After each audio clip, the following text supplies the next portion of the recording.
ҳарорати ҳаво дар кишвар аз санаи 24 то 27 моҳи май ба 42 дараҷа гарм хоҳад шуд. иттилоъ медиҳад сомонаи Азия плюс.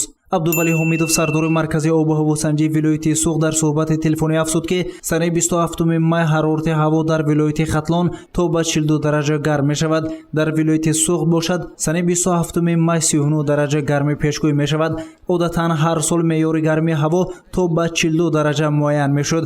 Айни ҳол чунин ҳарорати гармӣ то ба санаи 30 май дар вилоят ба қайд гирифта нашудааст. Дигар рӯзо рӯзи 29 28 ба 37 градус, рӯзи 29 ба 29 30 ба 35 градус.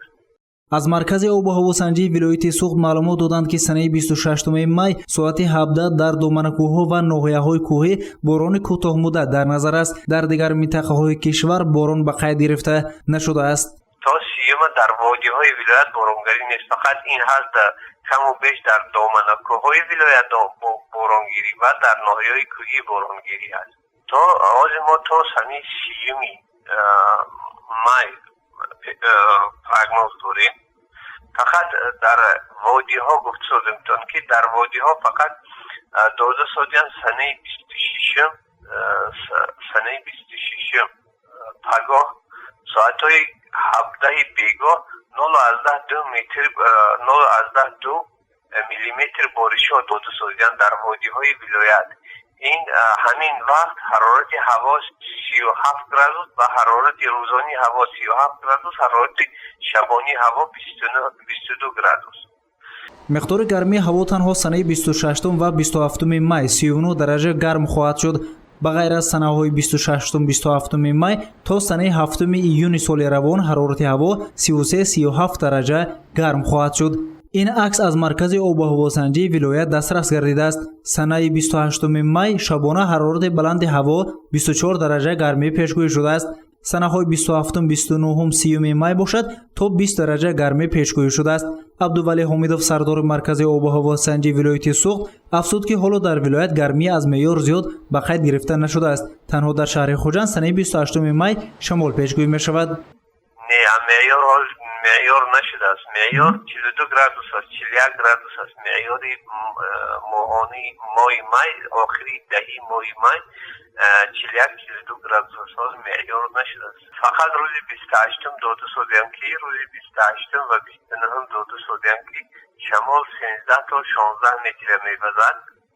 ҳамин рӯзи 28-29 ҳарорати ҳаво камтар паст мешад назар аз рӯзи 27 дида. фақат рӯзи аз ҳама гармеш фақат рӯзи 27 нишон дода содиям ки 39 градус мешад.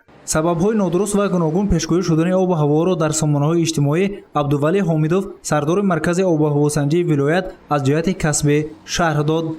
он сомонаҳо баъзе он сомонаҳо хатогӣ роҳ медиҳанд ки барои чӣ ба хатогӣ роҳ медиҳанд ки вай дар худи спутникҳое ки дар худи кайҳон ҳастааст, спутникҳои метеорологие ки дар худи кайҳон ҳастааст, баъзе вақт заминро тоза мебинад, баъзе вақт заминро хира мебинад. аз ҳамин ҳисоб ҳарорати ҳаворо ҳар гуна метиҳад. аз он спутникҳо гирифта дар сомонаҳои интернетӣ навишта баъд пешниҳод мекунанд ба мардум.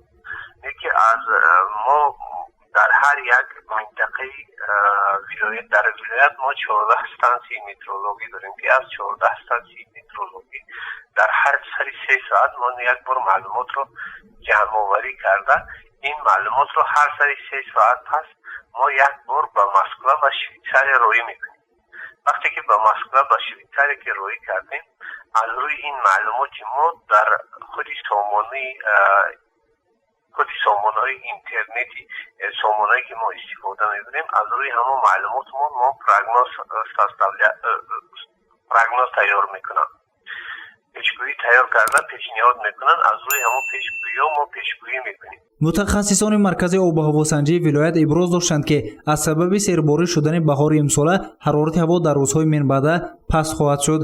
гузориши Саид Мухтори Саид Анвар барои барномаи иттилоотӣ хабар.